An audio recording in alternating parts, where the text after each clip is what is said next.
जय माँ।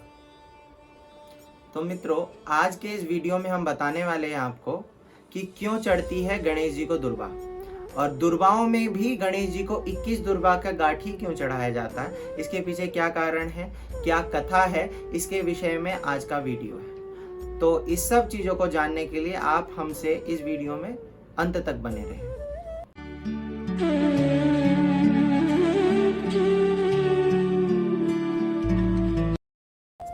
एक बार की बात है कि एक असुर हुआ जिसका नाम है अनलासुर। अनलासुर ने पूरे सृष्टि को अपने शक्ति बल से परेशान किया हुआ था।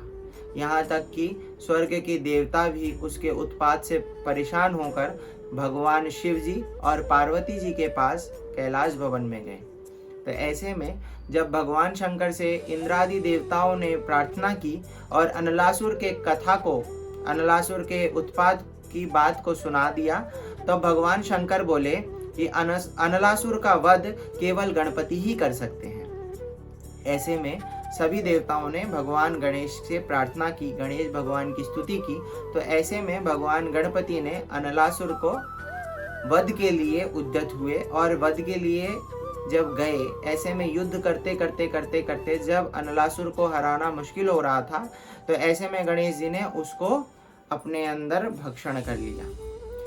तब जब भगवान गणेश ने उस अनलासुर को अब खा लिया, उनके पेट में महान जलन उत्पन्न होने लगी, महान पीड़ा उत्पन्न होने लगी। देवताओं ने कई प्रकार के उपचार किए, पर उस उपचारों का कोई लाभ उनको नहीं पहुंचा।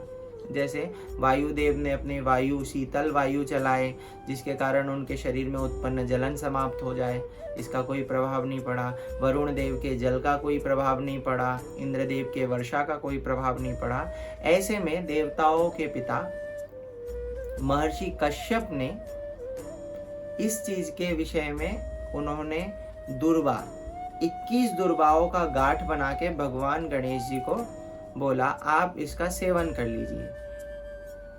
ऐसे में जब कश्यप ऋषि के उस 21 दुर्बा के गांठ को भगवान गणेश जी ने जब सेवन किया, तब उनके पेट का जलन, उनके शरीर में उत्पन्न अनलासुर के तमस भाव से उत्पन्न जो जलन थी वो समाप्त हो गया। तो इसीलिए तब से भगवान गणेश को 21 गांठों का दुर्बा चढ़ाया जाता है। तो आप भी गणेश चतुर्थी और गणेश चतुर्थी से लेके अनंत चतुर्दशी तक भगवान गणेश को 21 दुर्बा का गांठ बांध के उनके शिरोभाग पे, सर पे अर्घ्य के रूप में चढ़ाए। तो क्यों चढ़ाया जाता है दुर्बा के 21 गांठ क्यों चढ़ाए जाते हैं, इसके पीछे की कहानी तो ये है। तो मित्रों, अभी गणेश चतुर्थी से लेकर अनंत चतुर्दशी के बीच में एक बहुत शुभ मुहूर्त है, जिसमें आप जो एकादशी है और द्वादशी जो तिथि है, गणेश चतुर्थी से लेकर जो अनंत चतुर्दशी के बीच में पड़ने वाली एकादशी और द्वादशी तिथि में अगर आपके घर में कोई बहुत ज़्यादा बीमार रहता है, अस्वस्थ रहते हैं, शारीरिक कष्ट पा रहे हैं, तो ऐसे लोगों के लिए भगवान गणेश के पास एक ऐसा उपाय कर सकते हैं जिससे उनका बीमारी, उनका रोग आरोग्य हो जाए। ऐसे में आपको करना क्या है, एक कटोरी में साबुत मूंग दाल भरना है, और जितना बड़ा कटोरी का आपने ढका उसको रखा है, उसके ऊपर उतनी बड़ी गुड़ की एक डली डालनी है जिससे वो कवर हो जाए। उसके ऊपर आपको 5 बेलपत्र रखने हैं, भगवान गणेश का स्मरण करना है, भगवान जी का ध्यान करते हुए आपको वे कटोरी, जो व्यक्ति रोगी है उस रोगी व्यक्ति का नाम गोत्र उच्चारण करना है और ये बोलना है कि ये स्वस्थ हो जाए।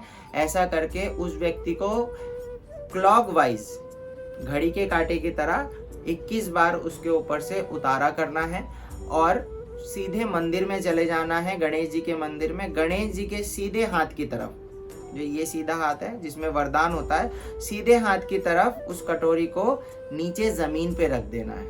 याद रखना है, जमीन पे रखना है, किसी आसन या किसी चीज के ऊपर नहीं रखना है। उस कटोरी को आप जमीन पे रख देंगे और किसी पुरोहित के हाथ में भी नहीं देना, आपको सीधा आपको रखना है। और ये कार्य करने के बाद वहाँ पुजारी जी को कुछ दक्षिणा देकर आपको वापसी आ जाना है। ये कार्य करना है सुबह के समय, एकादशी व द्वादशी के दिन। ऐसा करने से भगवान गणेश की कृपा धीरे धीरे उस रोगी व्यक्ति पे बनेगा और आशा है भगवान की कृपा से धीरे धीरे वह व्यक्ति आरोग्य हो जाएगा, स्वस्थ हो जाएगा। तो आज के वीडियो में इतना ही। जय मां, धन्यवाद।